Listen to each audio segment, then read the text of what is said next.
नमस्कार दोस्तों, हमारे YouTube चैनल एक्स्ट्रा स्टोरीज में आपका स्वागत है। आज की हमारी स्टोरी है भूतिया बंद दरवाजे का रहस्य। कुछ तो था उस बंद दरवाजे के पीछे, कुछ ऐसा जो सामने से गुजरने वाले हर आदमी को अपनी तरफ आकर्षित करता था। सालों से इस वीरान पड़ी हवेली का ये दरवाजा हमेशा मैंने बंद ही देखा। बहुत सी सच्ची झूठी कहानियां सुनी थी इस हवेली के बारे में। लोगों कहते हैं हवेली में भूतों का डेरा है। मैं हमेशा छुट्टियां बिताने अपनी नानी के घर आता हूँ और गांव के लोगों के ये किस्से सुनने को मिलते हैं। बचपन में तो ये सब सच लगता था, लेकिन अब ये सब कहानियां ही लगती हैं बस।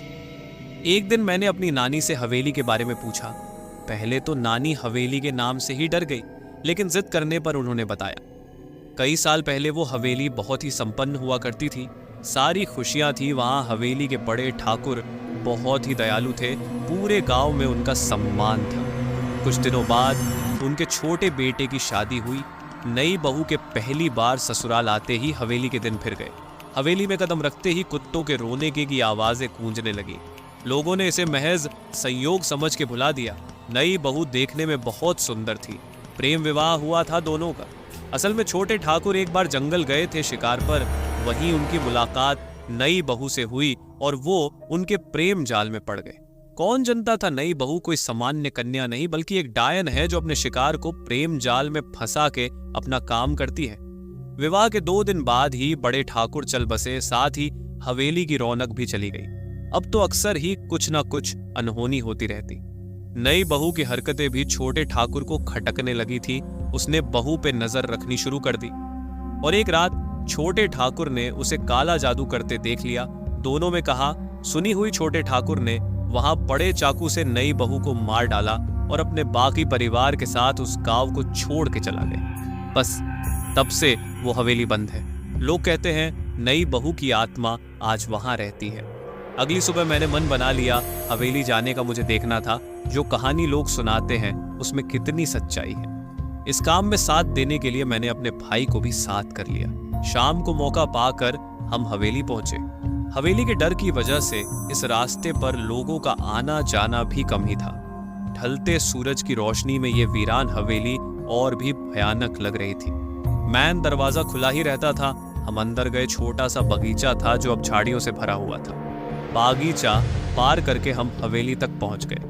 मैंने हवेली के दरवाजे पे नजर डाली।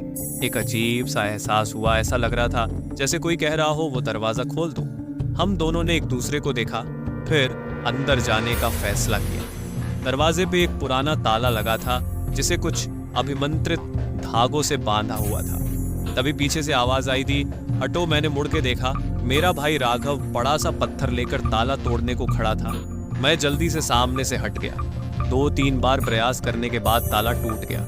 हमने एक दूसरे की तरफ शैतानी मुस्कुराहट के साथ देखा और जल्दी जल्दी ताला खोल के हटा दिया।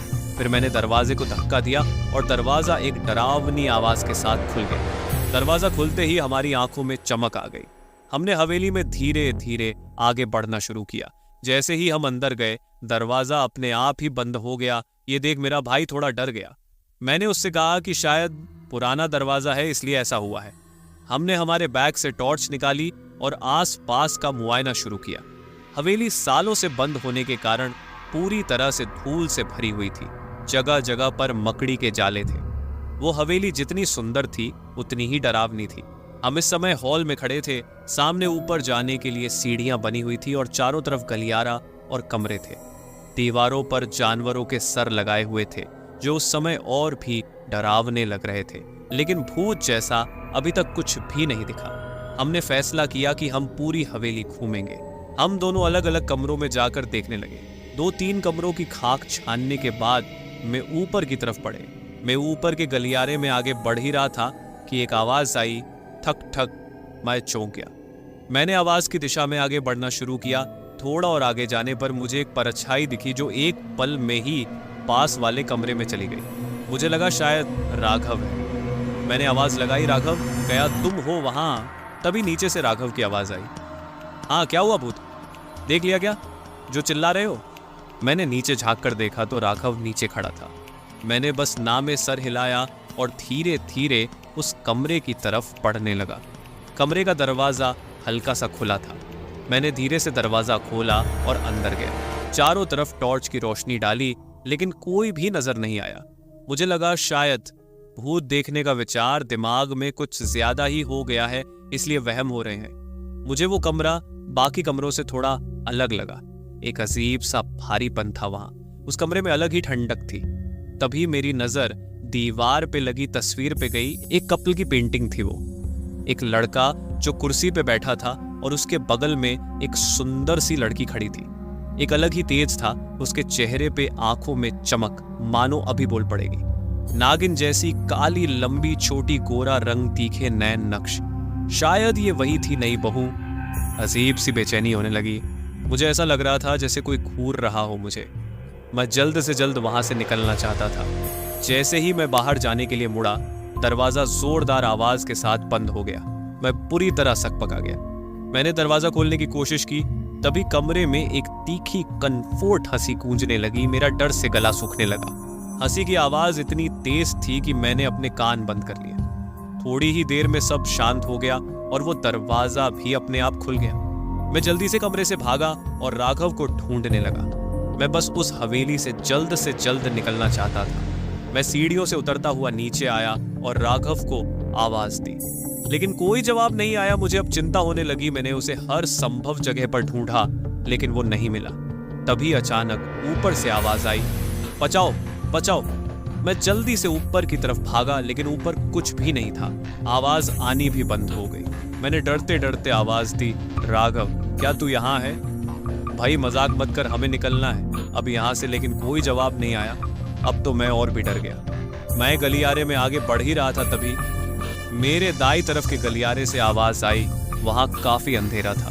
मैंने टॉर्च की रोशनी उधर डाली। वहां राघव खड़ा था। मेरी जान में जान आई उसे देख के, लेकिन इसके पहले मैं उसे कुछ कहता, उस डायन का साया मुझे राघव के पीछे दिखा। लंबी काली छोटी और चेहरे पे शैतानी मुस्कान के साथ उसने मुझे देखा और अगले ही पल उसकी छोटी राघव के गले में लिपट गई और वो उसे खींचते हुए अंधेरे में गायब हो गई। मैं ये सब देखकर सुन्न रह गया और जैसे ही मुझे स्थिति समझ आई, मैं उसी रास्ते पर भागा, लेकिन वो नहीं मिला। मैंने बारी बारी से हर कमरे में देखा। गलियारे के अगले कमरे की तरफ मैं बढ़ा। ये आखिरी कमरा था।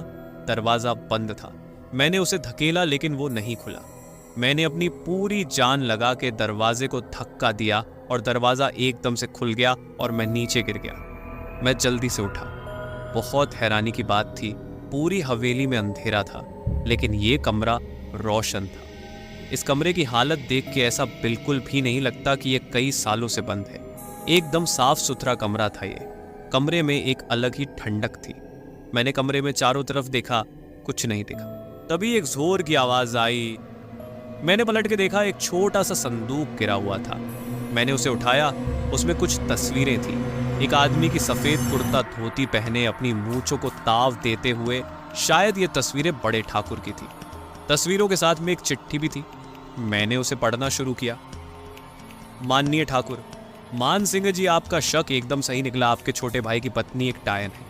उसकी नज़र इस गांव पे पड़ चुकी है। वो अपनी शक्तियां बढ़ाने के लिए हर अमावस की रात एक बलि लेगी। इसके पहले वो अपने काम को अंजाम दे, आपको उसे खत्म करना होगा। गुरुजी ने कहा है, डायन की शक्ति उसकी छोटी में है। उसकी छोटी काटने से वो खत्म हो जाएगी। गुरुजी ने यह सिद्ध किया हुआ चाकू भेजा है। बलि लेने से पहले आपको उसे मारना ही होगा। मैं समझ चुका था ये कमरा हो ना हो बड़े ठाकुर का ही था और अब मुझे उस डायन को खत्म करके अपने भाई को बचाना था। अब मैंने जल्दी से वो चाकू ढूंढना शुरू किया और वो मुझे उन तस्वीरों के नीचे मिल गया। मैंने उसे उठाया और बाहर आने के लिए जैसे उठा, मैंने सोचा कि वो आखिर है कहाँ। जैसे ही ये विचार मेरे मन में आया, तभी वहां एक आवाज गूंजी, वो वहीं अपने कमरे में मिलेगी। मैं चौंक गया, लेकिन मैं समझ गया था ये बड़े ठाकुर की आत्मा है जो मेरी मदद करना चाहती है। मैं जल्दी से उस डायन के कमरे तक आया। मैंने डरते हुए दरवाजा खोला। कमरे का हुलिया बदला हुआ था। पूरे कमरे में दिए और मोमबत्तियां जल रही थी। डर से मेरा गला सूखने लगा। मैंने धीरे धीरे अंदर कदम रखे। तभी मैंने देखा राघव नीचे फर्श पर लेटा हुआ है और उसके चारों तरफ मोमबत्तियां जल रही हैं। मैं समझ गया वो मेरे भाई की बलि देना चाहती है। मैं जल्दी से उसके पास गया और उसे उठाने का प्रयास करने लगा। अचानक मुझे लगा मेरे पीछे कोई खड़ा है। मैंने डरते डरते पीछे देखना चाहा कि तभी उसने मुझ पर जोरदार वार किया। मेरी आंख मंत्रों की आवाज से खुली। मुझे याद आया किस तरह उसने मुझ पर वार किया और उसके बाद मेरी आंखों के आगे अंधेरा छा गया। उसकी पीठ मेरी तरफ थी। मैंने अपनी पॉकेट से चाकू निकाला और धीरे धीरे उसकी तरफ बढ़ने लगा। उसे कुछ दूरी पर पहुंचकर मैंने जैसे ही उसकी छोटी काटने के लिए हाथ आगे बढ़ाया, उसने पलट के मुझे देखा। उसकी आंखों में खून तैर रहा था। वो इतनी गुस्से में थी कि लग रहा था अभी मुझे खा जाएगी। उसने अपनी छोटी की पकड़ मेरे गले पर बनाई और मुझे दीवार के सहारे टांग दिया। मैं चिल्लाने की कोशिश करने लगा, राघव बचाओ। मुझे छटपटाते देख वो जोर जोर से हंसने लगी। मैंने अपनी कोशिश जारी रखी। अचानक राघव को होश आने लगा। मैं और जोर से चिल्लाने का प्रयास करने लगा। राघव ने मुझे इस हाल में देखा तो बुरी तरह डर गया। मैंने उसे इशारा किया चाकू उठाने का, जो मुझसे नीचे गिर गया था। इसके पहले डायन का ध्यान राघव पर जाता, उसने चाकू मेरी तरफ उछाल दिया। मैंने बिना समय गवाते हुए चाकू पकड़ा और अपने गले पर कसी डायन की चोटी काट दी। चोटी कटते ही उसकी चीख से पूरी हवेली गूंज उठी और देखते ही देखते वो डायन राख में बदल के हवा में उड़ गई। उसके मरते ही माहौल में एक हल्केपन का एहसास हुआ। राघव जल्दी से मेरे गले लग गया। हम दोनों कमरे से बाहर निकले। नीचे आकार देखा तो वो मनहूस दरवाजा पूरा खुला हुआ था। हमारी खुशी का ठिकाना नहीं था। दोस्तों, आपको ये कहानी अच्छी लगी हो तो वीडियो को लाइक और चैनल को सब्सक्राइब जरूर कर लें। धन्यवाद।